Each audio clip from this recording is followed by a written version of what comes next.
Hello and good morning, and we are about to begin a new book.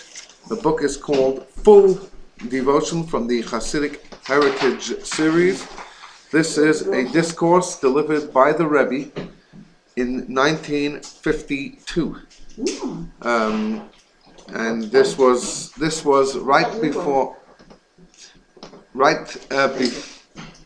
few weeks before Purim, to give you just an idea of the time of the year. So it was around about January-ish, in 1952. January 52. The Rebbe had been a Rebbe for just barely 2 years, and he was delivering Hasidic discourses, as did all the Chabad Rebbes, just for 1 year when he officially accepted the mantle of leadership, which was 1 year after his predecessor passed away. He didn't want this job. So how was that? Was he nominated? Was he voted? It was pretty obvious from two standpoints that this would be the one, even though he was the younger son-in-law. The previous Rebbe did not have any sons. He had 3 daughters. The youngest was murdered in Treblinka together with her husband, so that was the end of that.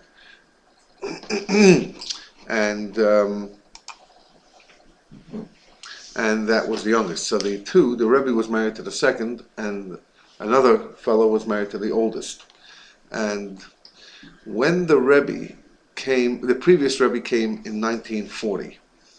The Rebbe was in France. It took a long time for them to get permission for him to get in here. He only came in 41 from Vichy. He was then in Vichy, the other half of France that wasn't quite under the Nazis officially or directly. Then he went to Portugal, and from there he managed to take the last plane out. And he came to the United States, and as soon as he came to the United States, the previous Rebbe placed upon him 3 organizations that he wanted him to start. One of them was a publication organization, to start a publishing house. Remember, you're talking about New York. In 1940, there was nothing going on. There was a couple of Hebrew publishing which had monopoly over certain things, but it wasn't in the spirit of Hasidic spirit, and therefore the prayer books weren't quite the ones that Hasidim used, and the Torahs weren't quite up to par, and it was just not enough. If you wanted to get Yiddishkeit going, you had to be able to provide books. And this was a big struggle in those days. Everything costed money, and there was the printing was very different. It was offset, and they had to, everything had to be done. To make a new book was thousands of dollars in those days. Who had money? It was a middle of war. But Judaism had to be strengthened, and without that, you wouldn't be able to do anything. So there was a big struggle. So the Rebbe took care of that. The Rebbe also was placed in charge of education, which now has turned into the Chabad houses around the world. That was placed on his head. And also the social organization to take care of people who need money and who need help, and so on. So all Chabad outreach activities were in his hands after he came to the United States. And plus he was working during the war in the Brooklyn Navy Yard to help the United States. That helped him, that gave him refuge. So for the first years, till 45, he worked in the Navy Yard as well. And it was obvious that the previous Rebbe wanted him to be in touch with the world and to really disseminate Chabad. The oldest son-in-law received the very prestigious position of being in head of the yeshiva system, which was also a big deal, because there was no yeshivas here. There was no yeshivas in America. There was one little yeshiva, and that was in New York. What about New England, which those days had many, many Jews? And what about the Midwest, with St. Louis and Wisconsin and in Chicago? There were lots of big pockets of Jews in those places. And so that was also a big deal. And they needed money for that. Everybody needs money for everything. So the oldest son-in-law had that on his shoulders. But the outreach and the growth of Chabad and the development of it was clear. It was given to the Rebbe. Plus, the previous Rebbe also placed upon him many of the correspondences that had to happen between rabbis and between lay people. And he was also doing that. That was one aspect where it was pretty clear that the previous Rebbe was grooming him. Secondly, when you look at the person, these people don't become overnight Rebbes. You looked at the person, he was always different. He always commanded respect. I'll give you an example. His father passed away in 1944, the Rebbe's father, in Kazakhstan, which was where he was after he was imprisoned. He was sent out to exile for 5 years by the Soviets for spreading Judaism. And when he finished with that, he didn't leave. He couldn't go back to Ukraine. It was still in the middle of the Second World War. So in '44, Passover time, springtime, he went to Almaty, which is the capital of Kazakhstan. And he was there for a few months, and then he passed away. Passed away 40 days before Rosh Hashanah, 1944. So August of 1944. And the Rebbe got word of it, of course. His father had passed away. His mother had then left. His mother was still there. His mother came eventually to the United States in 1947, and she stayed there until she passed away in '64. But the Rebbe had to lead the services. He had a year now of mourning. Mourning means you got to say Kaddish, got to lead the davening and all that. And so he would participate in the steady minyan of the yeshiva. The yeshiva those days davened at a later time. So they davened at 9 o'clock. So he would be there at 9 o'clock in order to daven. Yeshiva boys, though, are not very particular about time. And those days, in 1944, the yeshiva was tiny. Today there are thousands of students. Those days there was a handful. Maybe a dozen, So they needed every single individual there to make the minyan. You need 10 of them to make a minyan. And some of them were taking their time. And it came 5 after 9, and the Rebbe would say, where is everybody? And they said, what do you mean? It's just 5 after 9. What's your problem? It's just 5 minutes. Sounds like a lot of kids. So that same day, the previous Rebbe called in the head of the yeshiva and said that we're talking about a person that 5 minutes to him is so precious, so important. Don't play with his time. And that was all they needed. At 9 o'clock every single day, they were ready to daven because to whom is 5 minutes so important? Especially that you're working in the same building. I mean, you're not, it's not like you have to travel anywhere. All right, so you sit around for a few minutes, you wait. He would never, the previous Rebbe said about him, he never wastes a minute. Never. Before he came, the previous Rebbe said about him, you're talking about a person who knows whatever there is to know, he knows. He's got it all in his head. And he was very quiet. He was a very private individual. He wasn't interested in all of this. He did his thing. He's always soft spoken, and always when he walked in, people sort of stopped. There was no friendship with him.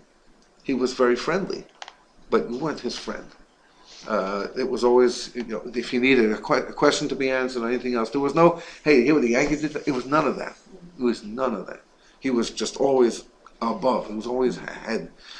And then when he did speak, the previous Rebbe asked him to speak on the Shabbos before the Rosh Chodesh every single month, to speak, to have a farbrengen, to sit with the Hasidim. So a few people would sit after Shabbos, after Shul, and for the Kiddush. When he did speak, he always said brilliant words, and he wasn't just talking, he was innovating, he was creating in Torah. So people began to see that this person is very different. And look what he did. They were right, obviously. He was a gift to this world. And what he built was not just Lubavitch, not just Chabad, but what he ended up doing was he built a model for everyone who everyone follows now. And as the Chief Rabbi of England, former Chief Rabbi of England, Jonathan Sacks said, he was a kid in Oxford, in Cambridge, and he was very close to my father. My father organized it. He wanted to come to the United States for a few months and meet all the great Jewish leaders. And then he met with the Rebbe, and he asked a few questions from the Rebbe in his interview. This is in the late 60s. Then the Rebbe said, do you mind if I ask you a question or two? And he said, sure. Nobody ever bothered asking him questions. He said, what are you doing for Judaism in Cambridge University? And he went, like, what? Huh? He turned the entire interview on him and said, you're talking about Judaism. What have you done? You want to know what I do? I just gave you all the answers that you want. Now, what are you doing? When he came out of there as a young student, he took upon himself to do different things. But one thing he wrote, in later years, he said, great leaders have great followers, but the greatest leaders create great leaders. That's the Rebbe. He created leaders. He created a model that everyone can follow. He really dictated Judaism. Even his enemies, they're not enemies, because the Rebbe never fought with anyone. They're detractors. Whenever you do something successful, you have people who are envious, and you have people who come up with stupid things, silly things.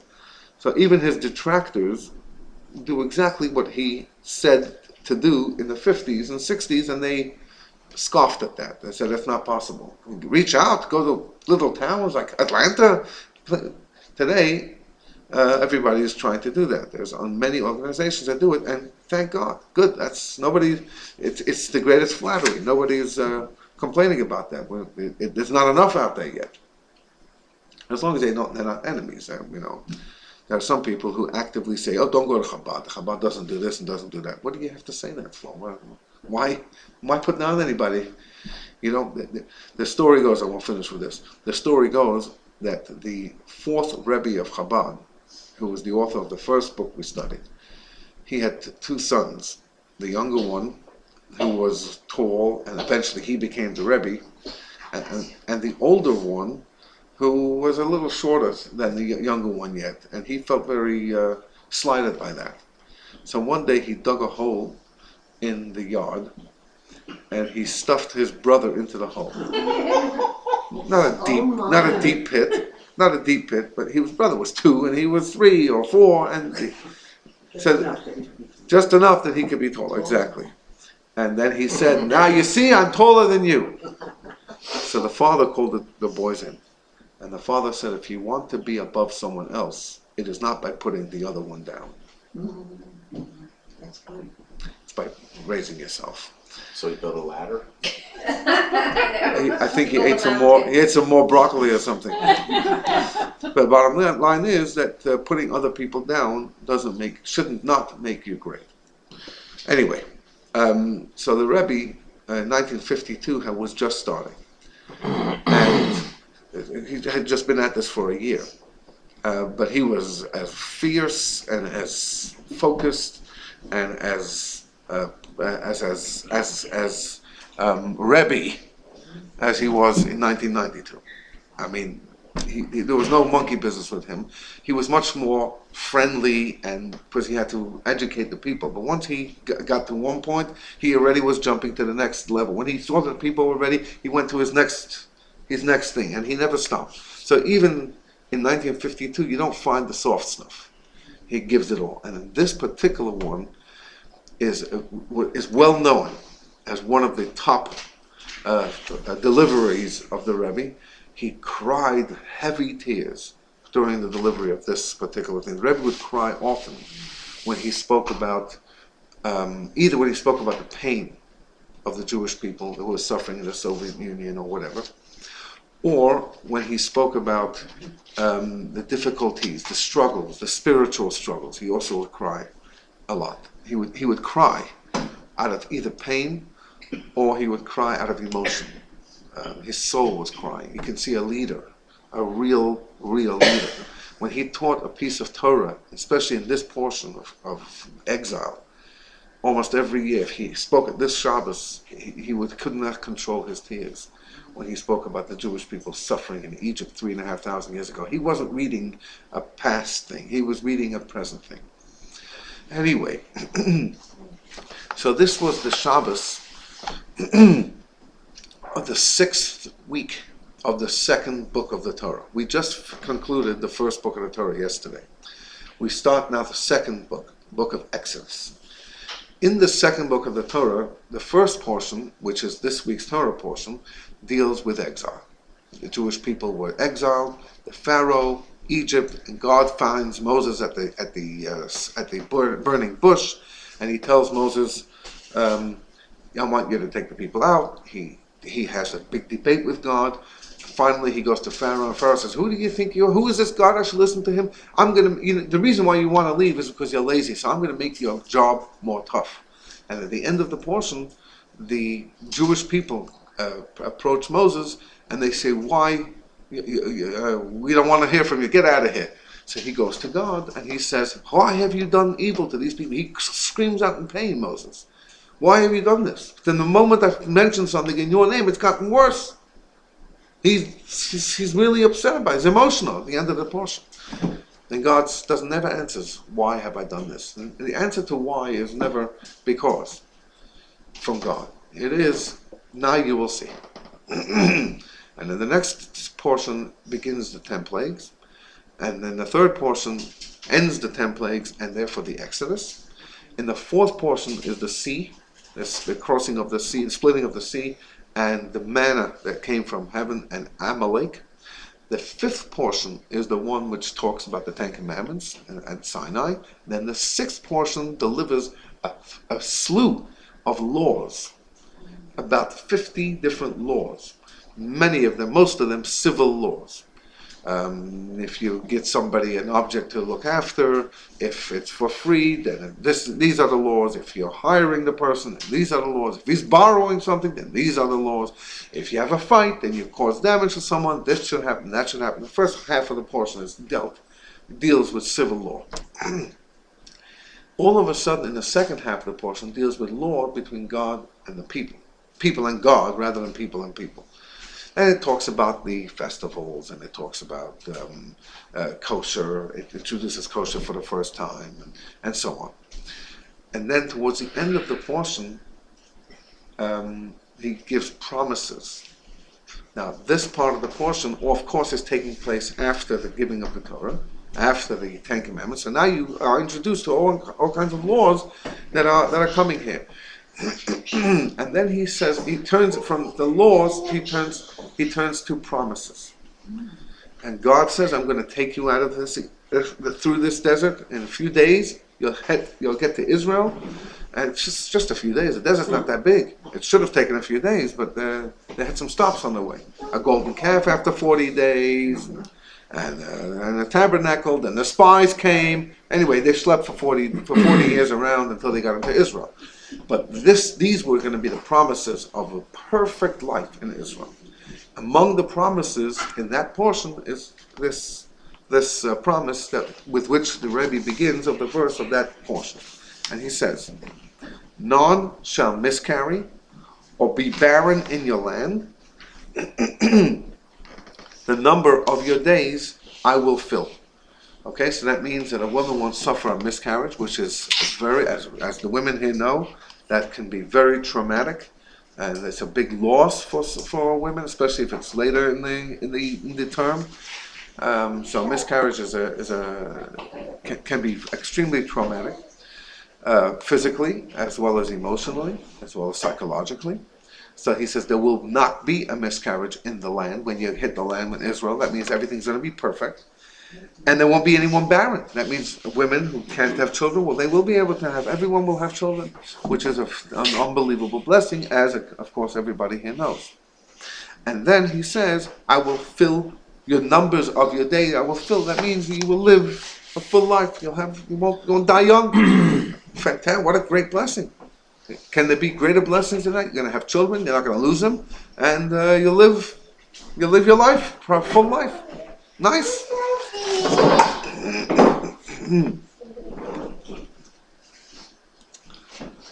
Now, the verse prior to this one had stated, "And you shall serve the Lord your God."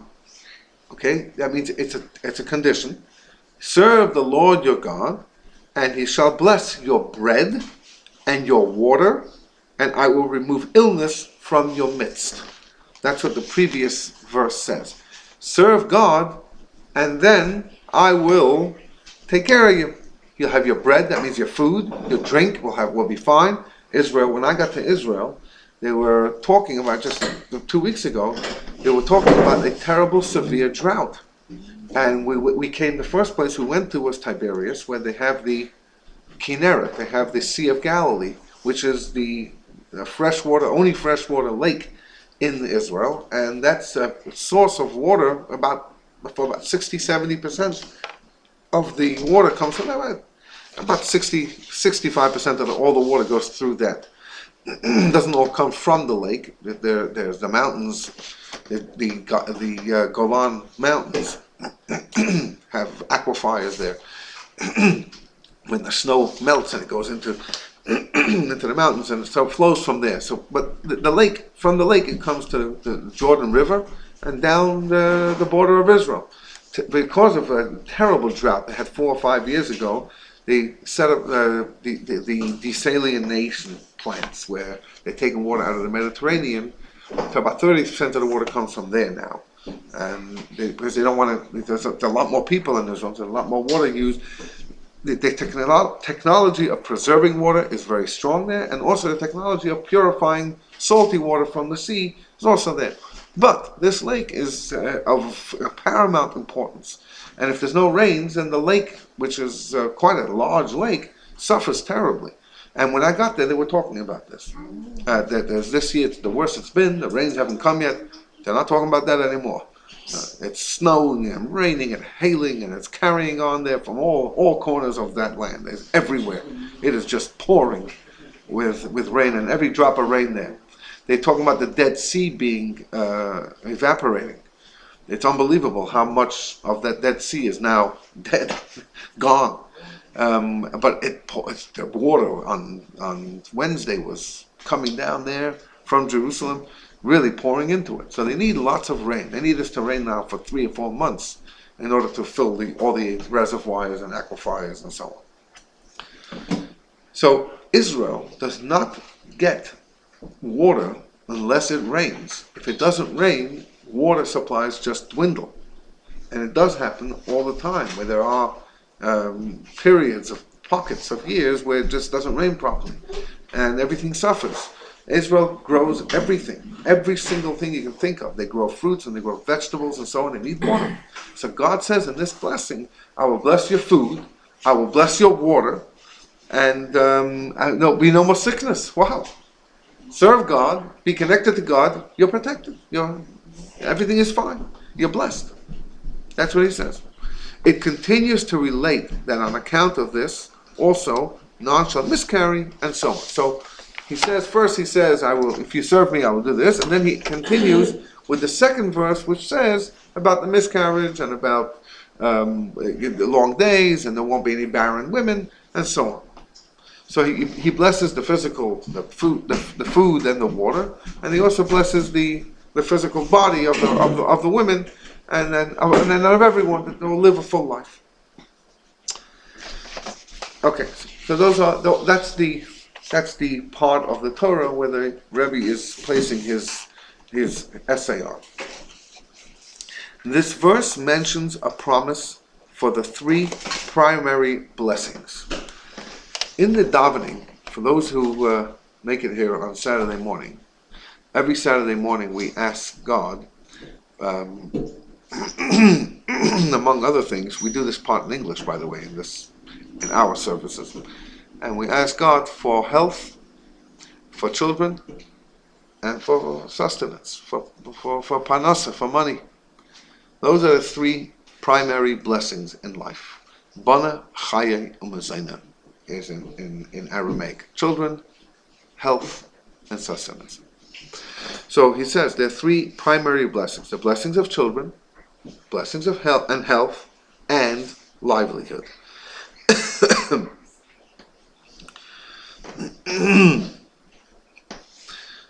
As asserting that these blessings will come in tremendous abundance. Now, again, these are the blessings that we ask for. These are the blessings that we pray for. What else is there to pray for? You're praying for your health. You're praying for your children. You're praying that you should be able to afford your health and your children. That's that's it.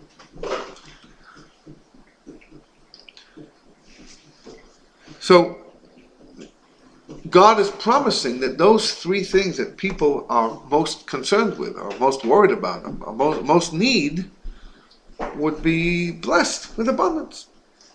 He shall bless your bread and your water is a blessing for livelihood. Okay? The verse states specifically, and he shall bless, which means not only will there be enough livelihood, but there will be an additional blessing, abundant livelihood. He doesn't say he will supply you with children and with sustenance and with health, but he says he will bless. That means it will be an additional fact of existence of those three elements, but there'll be a blessing within them as well. That means it's a much greater and higher, deeper blessing than simply having them. But they themselves will all be in abundance. There's a well-known rule that in time of exile, you can only get 2 or 3 in abundance. If you're going to have blessed with riches and with children, there'll be some health issues. If we're going to be blessed with health and with children, there might be some sustenance issues. If we're going to be blessed with health and sustenance, there may be issues with children. To have all three in abundance is a perfect life. There cannot be any greater life than that. In abundance. That means you don't have to worry about where your next penny is coming from. You don't have to worry about the doctors. You don't have to worry about pills and medicines. Just everything is just going great. You're making money. Your children give you nachas, and you don't have to worry about health. That's perfect life. Perfect life doesn't quite exist in the time of an exile. There's difficulties. Doesn't mean that you can't be comfortable, but in great abundance, it doesn't usually work that way. So here we see that God says, Ubeirach, He will bless. Not just will He provide it, but it will be blessed. That means everything will be in abundance, which is the ultimate blessing that a person can have in the Holy Land of Israel. Okay? The verse continues, speaking about health in the same style, stating not only, and I will remove illness from your midst, but moreover, the number of your days I will fill, a blessing for longevity. So now we have abundance in sustenance, because he's got the bread, and then he has the abundance in health, because then there is longevity. There is the discount of any kind of health issues, plus there will be long life. Fantastic. But people who say, I don't mind living long, but let it be a good life. Let it be a productive, healthy life. If it's not healthy, what kind of life is it?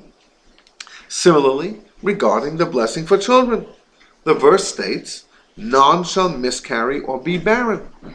This refers to the blessing to bear children, the opposite of barrenness, and for their survival, the opposite of miscarriage, so that the children will be born, and they will be indeed born, and they will survive. The blessing will also manifest itself in additional measure in the children's longevity, even once the parents grow old. That means, because God says, I will fill your life. So that means your life, the children's life, and so on. As we find regarding our patriarch Jacob, who when he thought that he had lost one of his children, when they told him that Joseph is gone, and here is his coat of many colors stained in blood that they got from a goat that they slaughtered. So now the story was that Joseph is gone, and it was killed, is torn by an animal. So when they told him that, he stated, if I be bereaved of my children, which is the word shacholti, then I am. Oh, I'm sorry. Then I am bereaved.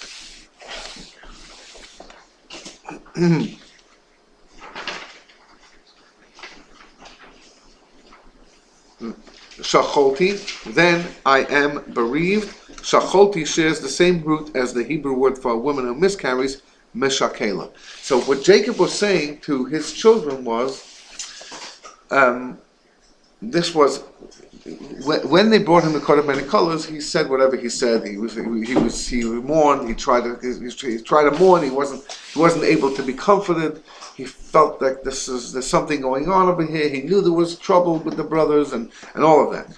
Later, when 22 years later, when the brothers were going down to Egypt and Joseph was giving them the fits, because he recognized them. They were coming up for food. They didn't recognize him. And he accused them of spying. And he said, if you want to prove that you're not spies, go bring your younger brother down. The youngest brother down, which the father refused to allow. He wasn't a boy. He was in his 30s. But the father said, I don't want that one going down. But he said, you can't come back here for food unless you bring that younger sibling with you, which was his real brother, not just a half-brother, but the same father and mother. There was only two of them, Joseph and Benjamin. He wanted Benjamin down to Egypt. So when they came back, Reuben said, we got to take the younger brother down. The father says, I'm not taking that younger brother, forget it. But then when the food ran out, he says, go down. And Judah says to him, I'm sorry, but the guy said we can't come. He says, who asked you to tell him about brothers? You're buying food. You go to a store to buy food. They want to ask you about who your father and who your mother and who your brother is? What do you have to disclose that information for? So they gave him the story. They said, listen, we came down and the guy started accusing us and everything else, and we have no choice. And Judah says, I promise, I guarantee. That's the words he uses. Anochi ervenu. I guarantee with my life that boy will come back here. I will bring him back. You can demand it from me. So the father says, you know what? I'll send him down with you. And Joseph arrested another brother and kept him behind because Shimon and Levi, those two were troublemakers when they got together. So he wanted to keep them separated. So he says, no, I don't have Joseph. I don't have Shimon. Now you're taking Benjamin now. I'm very worried about it. Va'ani, and I, kasher shacholti, these are the words here. If I be bereaved of my children, then I am bereaved. And he uses the same word as a miscarriage. Which is the word that it's using here. Meshakela, shacholti, it's the same Hebrew word. So what he's saying is, when he thought he lost one of his children, he called it a miscarriage. He used the same term as a miscarriage, meaning that when the children survive, there is no miscarriage, meaning the children live even outside of the womb, and they don't go. They stay alive. So we see again, the Rebbe's point here is that this presentation of these blessings are in all three areas where people are concerned the most. Where if you want a blessing, you ask for a blessing, you want to be blessed in all three areas. You want your children, and you want your children to survive, and you want your children to thrive, not just to survive. You want your health, and you want your sustenance. And so we get blessed. That's a blessing. That's the bracha. Okay. Now, so we've now established what the verse says. Regarding these blessings that the Torah promises to the Jewish people, the verse states, none shall. That means it won't happen that there'll be any miscarriage and there'll be any barren women. If you look at the first words of the essay on the first page that we had, the first words, none shall miscarry. None shall. Okay? In Hebrew, lo tihiyeh. Like these words, lo tihiyeh, are translated as none shall. Now, lo tihiyeh can also be translated as, It won't be. huh? It won't happen. It won't be. Right. So regarding these blessings, the verse states, none shall, which can be interpreted in two ways. Number one, as an instruction, that I'm instructing you now not to lose any children on him. Or two, as an assurance. None shall, it will never happen. It won't be. Now look at footnote 5. The Hebrew wording of the verse is intentionally open-ended to allow for both translations, which is common in the Torah, since it, in fact, refers to both an instruction and an assurance. The verse, therefore, is understood to mean that when one carries out the instruction, God automatically guarantees the assurance. None shall means, I'm telling you now, you should not. How should you not? By serving God. Worship God, and everything will be good. So it's, first of all, it's up to you, says God, to make that relationship with me so I can bless you. And when I bless you, it won't happen. And you find this often in the Torah. That's why it's impossible to really study Torah with translation, with translated words, even when the translation comes from a great, prestigious, rabbinic figure and everything is in it. The bottom line is there are nuances in the Torah which are impossible. Like in any translation, you lose these nuances, you lose these things because because it only can apply when you say it in Hebrew. Non-shall can't be translated in any other way as a promise, basically, in English. But in Hebrew, it has two meanings to it. And the Torah is absolutely filled with nuances like this, which is why the Talmud is so big. The Talmudic discussions and the Midrashic discussions, where do they get all this stuff? Well, they get it from these type of wording. Because when they see something unlikely or unfamiliar, using either words, terms, or figures of speech which are different than you would normally speak, they take that as a message. That God is packing a lot of stuff layer upon layer upon layer in the Torah for people to be able to find these things. It's all there. You just got to look for it. And when you find an idiosyncrasy and something different, then you can look at it in so many different ways. But over here you see that these two words, lo tihiyeh, or in English, there shall not be, can be looked at in two ways. It's a instruction, don't let it happen. And number two is a promise, an assurance. Examples of the Hebrew wording allowing for two translations of instruction and assurance appear in several other instances too.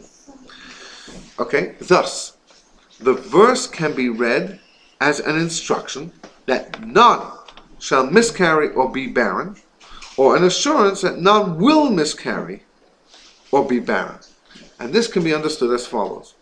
When a person does all that is incumbent upon him, not to miscarry or be barren.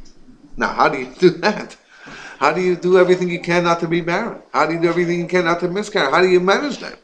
In this his service of God, by following the directives that will be explained, as the Rebbe will promote much later on in this essay, that God assures him that he will indeed not miscarry or be barren in his service of God. That means that what God is saying over here is, you have to do everything in your power to make sure that these things don't happen. And again, with this verse, these verses are talking about the Jewish people who are going into Israel. You're talking about a people who had spent 210 years in Egypt, a big section of that enslaved in Egypt, in servitude. That means that they had no life of their own, as the Torah details in this week's portion, how they began to enclose them and then force them to slave labor and eventually murder their children. He threw them into the river. He threw the boys into the river. And then eventually he also slaughtered the kids. He needed to bathe in their blood. It was a terrible difficulty, exile, for no real reason. Nothing had happened. They didn't do anything wrong. This was a family, Jacob's family, that came down to Egypt. It wasn't like, it was just 70 people total. And they just grew and expanded in anti-Semitism, the Jewish problem. There's too many Jews here, they're going to take us over. And the worse they fought against the Jews to stop them, the more they reproduced and eventually grew into a major nation. God takes them out, pulls them through a desert. 7 weeks later, they're at Sinai, and God said, listen, I want a relationship with you. I'm chosen you to have a relationship with you. And you will be the forebearers to everyone around the world, a light unto the nations, in the words of Isaiah, that everyone will see that human beings can also become divine. They can also have a relationship with the divine. But I want you to have that relationship. And I'll tell you what I'm going to do for that. I'm going to take you into a land that your ancestors were already there. I promised it to your ancestors, to Abraham and to Isaac and to Jacob. Shh. I've promised it to them. I'm going to take you into that land. That land will be your land for all eternity. He says this a million times, including in this context. And over there, you will have the opportunity to serve me. And when you serve me, in other words, when you have a relationship with me, I will bless you with an incredible abundance, with everything you possibly could want. You'll have your rains, you'll have this and everything else. So this is really an instruction. Do what you can do. Do everything that you can do to keep that relationship going, and you will see. I will respond to you. I will answer you. Now, a person may ask, I know someone who really, really worships God. He prays every day, and he studies Torah, and he gives tzedakah, and he does all the commandments, and he does them at the highest degree. And he doesn't say any bad words, he doesn't hurt anyone, doesn't harm anyone, and you know what? They're suffering. This is a problem, and that's a problem, and this is this. What happened to this promise? Where is this promise? And the answer is that when we are in exile, that means that the godly presence is not fully revealed in this world, the way it should be, as it was in the times that the Jewish people were in Israel during temple times. During temple times, not just when the temple was standing, but even before that, it was 800 years, 500 years of sanctuary through the times of Joshua, and then later to Samuel and King David. That's before the temple was even built. Then there was a temple for 410 years. So they lived in Israel for about 1,000 years before an exile, before the next exile, which was the Purim story. That ended the exile. Babylonia, and then Persia, and then they came back. Built the second temple, which stood for 420 years, during which there was the Hanukkah story. So those were times where there was a temple, it was a home for God, if you will, a house which housed godliness, that anyone could have come, should have come, for pilgrimage festivals, being basked in the spirit of God, and then go back to their places, each to their, as the book of Kings, book of Judges says, each one under their fig tree. And each one under the vine and under their fig tree, basically. Back home to where everything was fine, and they came a few times a year. After exile doesn't just mean a physical exile. That means you're not in Israel anymore.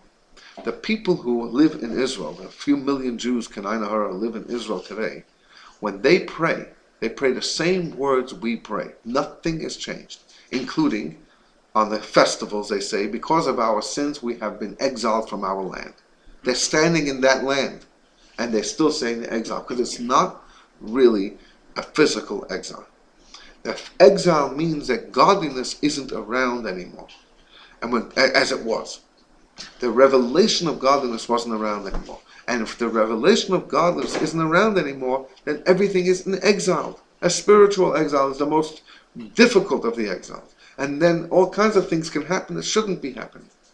Including the hatred and anti-Semitism and all of that, is because it's a dark period.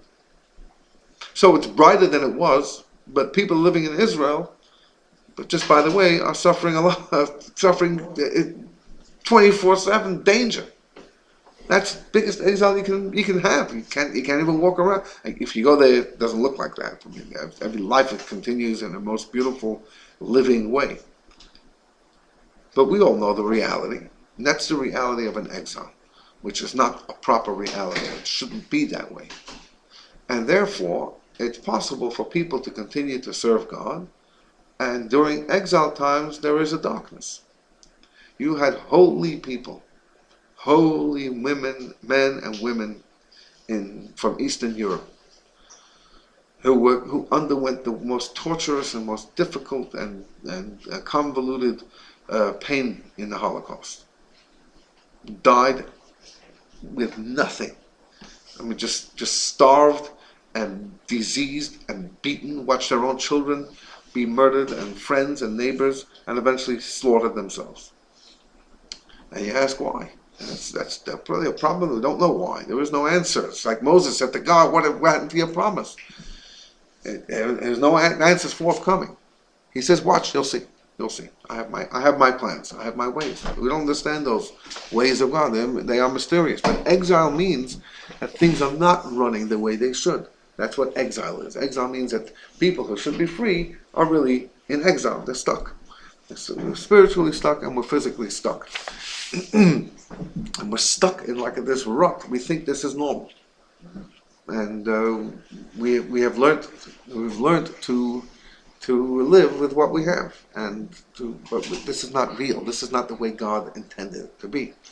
Now, one of the basic tenets of Judaism is the belief in the Mashiach, and is the belief in the redemption from the exile, which means that God will come back to this world, as we say in the prayers all the time, in the Aleinu prayer especially, that the whole world will be filled with the presence of God, and everybody will recognize that. So, during the temple times, for example, the Mishnah, which is the part of the Talmud that was written before the destruction of the temple, testifies to miracles that occurred during the temple times.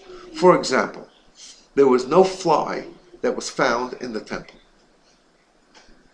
Now, the temple slaughtered thousands of animals. There were times when they slaughtered thousands upon thousands of animals. Imagine Erev Pesach, where they had the Paschal lamb, and there were thousands of people who came for the pilgrimage festival of Passover. Those lambs were all slaughtered in the temple. And could you just imagine the blood and the guts that were all over the place? Now, trust me, I was just in Jerusalem. It was freezing cold, and those chutzpah flies, the Israeli flies, were still flying around. Just about. They were just... I imagine by now, it's really cold in Israel now. It's really cold. I imagine by now they're gone. I hope. Because they are pests. In Israel, they're very pesky kind of flies. They got the Israeli spirit. Oh yeah, cats. You have a lot of Cats, yes. you have a lot of cats there, but you have no rats, no snakes, no mice, and no cockroaches. These cats take care of them. We need to teach the cats Right. to take care of the flies. Right. Yeah. So there are plenty of flies there, and Jerusalem knows its flies, and that was not a fly in the temple. That's unbelievable. With all that blood, it says the smoke from the altar went straight up, and I was there. It was snowing, it was blowing, it was windy, it was nasty, and for the wind not to move around the smoke, how's that possible?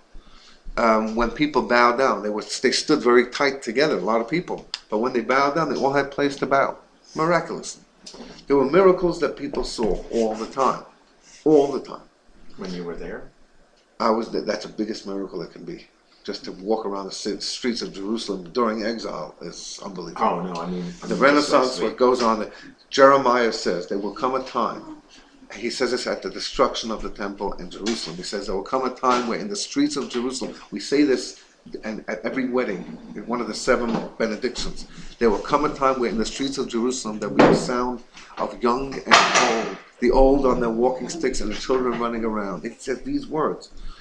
And the sound of joy and the sound of a groom and the sound of that's what's happening now. They will sit around, they will walk around, they will run around. It'll be a rebuilding of Jerusalem.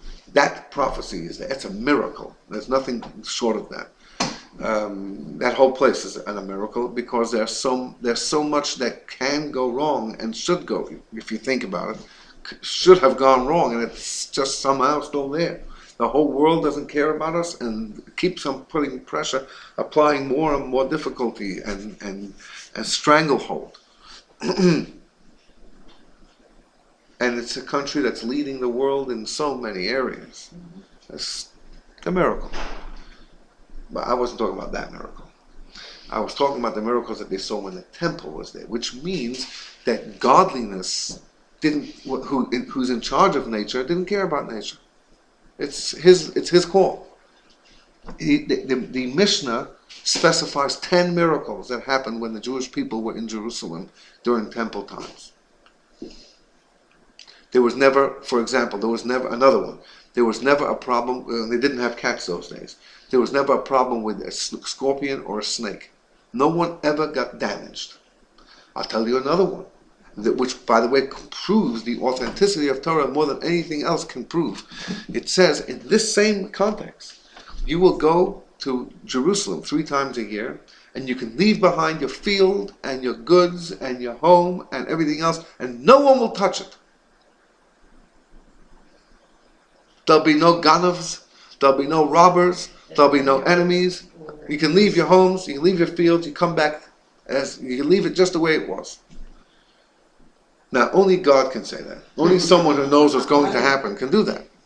A promise like that can only be made by someone who knows exactly that's what's going to happen. If not, then people would stop going to the pilgrimage festivals. If that didn't happen that way, people would stop going, because my property, my field, my cows, everything's been taken. So these were things that happened all the time. There were people who went through this and saw it happening. So that's what it means when God says, you serve me in this land when I am in my full regalia, where God is revealed, where everyone can see these miracles. Anyone who comes was able to see this. That's the ultimate blessing. The ultimate life will be that way. Why things happen today is we can't explain that. But the reason is because, as it says in Psalms, it seems like God is sleeping. And it seems like it's Facebook. Too many people put, I'm going on vacation on Facebook. And somebody's open. That's true. That's one of the reasons why, if you look at this week's rabbi's message, I said the class will not be at the Salzman, not because they might be out of town, because I didn't say any reason. The dogs are there. I didn't say. I said the class won't be at the Salzman's this week. It'll be in our house. I didn't give any reason for that. Mm-hmm. All right.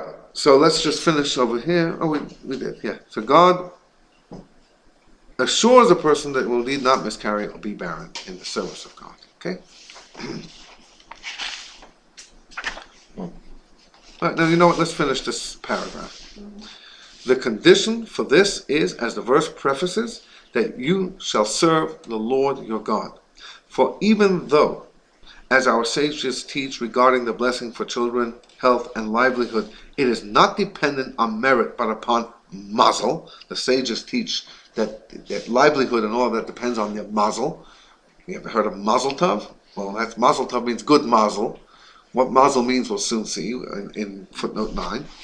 Mazel referring to a spiritual level at which no consideration is made for merit. It's just what it is.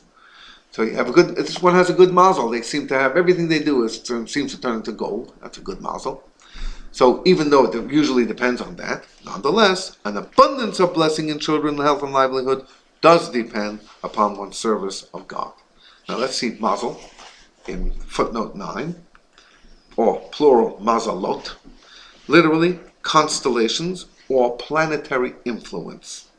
Mazel is the root and source of the life force of vegetation and grass that grows in the physical world, as we learned in True Existence, the first book that we did. We talked about the plants and the grass and the chickens and so on.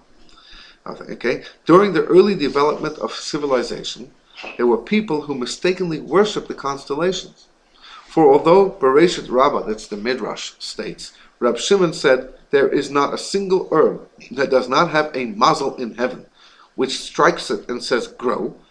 These people failed to see that their true force, the force of these plants, is the power of God, and that they are only instruments of the divine will, like an axe in the hand of a woodchopper. See, feminine faith, which we haven't gotten to yet. The Talmud states, Rabbah said, health, children, and livelihood do not depend upon merit, but rather upon mazel. That means you can have great people who do great things, and somehow they're still suffering. Merit cannot change these because they are predetermined at the level of the mazalot. That means these are people who come into this world and they're going to be blessed. Now, what they do with that blessing is up to them, but they're going to have abundance in certain areas, and it's just going to happen. It's just going to be. They form an established part of the fixed conduct of the world, and man cannot tamper with the spiritual influx that is channeled into this world through the mazalot. See, however, overcoming folly cited above, which means that a person can go beyond the mazel. That's why that's that higher transcendent level, and somehow draw from there as well. And therefore you find stories in the Talmud where fortune tellers said, this person's going to die, or this is going to happen, and it doesn't happen, and they've done something that day that has changed around that fate. So not always is fate in the hands of the mazel. Things can change as well. Bottom line is, though, that the mazel gives you, but when God says, when you serve, when you worship me, you get the abundance and all of that. That's more than what is promised. That's a higher, greater degree of abundance.